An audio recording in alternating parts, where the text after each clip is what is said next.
144 വർഷത്തിലൊരിക്കലുള്ള കുംഭമേളയിൽ സ്നാനം നടത്താം. അതിനായിട്ട് നമുക്ക് പ്രയാഗ്രാജിലേക്ക് എങ്ങനെ എത്താമെന്ന് നോക്കാം. എയർപോർട്ട് വഴി ഫ്ലൈറ്റ് വഴിയാണെന്നുണ്ടെങ്കിൽ ഡൊമസ്റ്റിക് എയർപോർട്ട് ഉണ്ട് പ്രയാഗ്രാജിൽ. കണക്ഷൻ ഫ്ലൈറ്റ് ബാംഗ്ലൂർ, ഡൽഹി അതുവഴിയൊക്കെ, വാരണാസിയിൽ വഴിയും അയോധ്യ വഴിയും ലക്നൗ വഴിയും ഒക്കെ ആയിട്ട് നമുക്ക് പ്രയാഗ്രാജിലേക്ക് വരാം.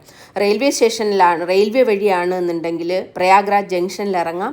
രാംബാഗ് ജംഗ്ഷൻ, പ്രയാഗ് ജംഗ്ഷൻ തുടങ്ങി 8ഓളം സ്റ്റേഷനുണ്ട്.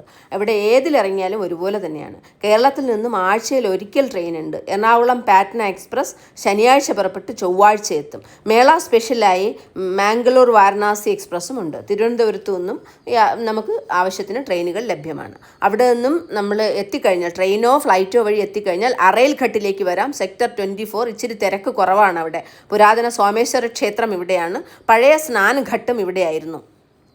അവിടെ വന്ന് നമുക്ക് സ്നാനം ചെയ്യാം.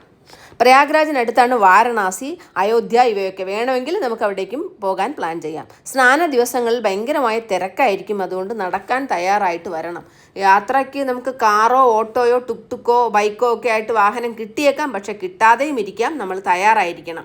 രാത്രിയിൽ നല്ല മഞ്ഞുണ്ട്. അതുകൊണ്ട് സോക്സോ സ്വെറ്ററോ ഒക്കെ കരുതുന്നത് നല്ലതായിരിക്കും. പൊടി മണ്ണാണ്. ശ്വാസകോശ പ്രശ്നമുള്ളവർ മാസ്ക് കരുതുന്നത് നന്നായിരിക്കും. എപ്പോഴും മാസ്ക് വെക്കുന്നതായിരിക്കും കുറച്ചും കൂടി നല്ലത്. താമസ സൗകര്യത്തിന് ഒരു വിഷമവുമില്ല. ആശ്രമങ്ങളിൽ ഫ്രീ ആയിട്ട് താമസിക്കാം. കയ്യിൽ കാശുണ്ടെങ്കിൽ നല്ല സൗകര്യങ്ങളുള്ള ടെൻ്റ് ഉണ്ട്. ഭക്ഷണവും അങ്ങനെ തന്നെയാണ്. ഫ്രീ ഭക്ഷണം എപ്പോഴും കിട്ടും. നല്ല ക്ലീനാണ്. പരിസരമൊക്കെ എപ്പോഴും നല്ല ക്ലീനാണ്. അക്കാര്യത്തിൽ യാതൊരു സംശയവും വേണ്ട. ടെൻറ്റിൽ ഭക്ഷണമുണ്ട്. ടെൻറ്റ് ഭക്ഷണം ഇച്ചിരി കാശുള്ള കൂടുതലായിരിക്കും. എന്നാലും അതും നമുക്ക് അവൈൽ ചെയ്യാൻ പ്രശ്നമില്ല. ഒന്നും വിഷമിക്കേണ്ട. നല്ല തിരക്കുണ്ട്. ഭയക്കണ്ട. പക്ഷെ കരുതൽ മതി. ശ്രദ്ധ വേണം. സ്നേഹിച്ചവർക്കും കോപിച്ചവർക്കും ദ്വേഷിച്ചവർക്കും എല്ലാവർക്കും വേണ്ടി പ്രാർത്ഥിച്ചുകൊണ്ട് ജ്ഞാനഭക്തി മോക്ഷ സംഘവുമായ തീർത്ഥരാജനിൽ സ്നാനം നിർവഹിച്ചിട്ടുണ്ട്. എല്ലാവർക്കും എപ്പോഴും നല്ലത് മാത്രം വരട്ടെ.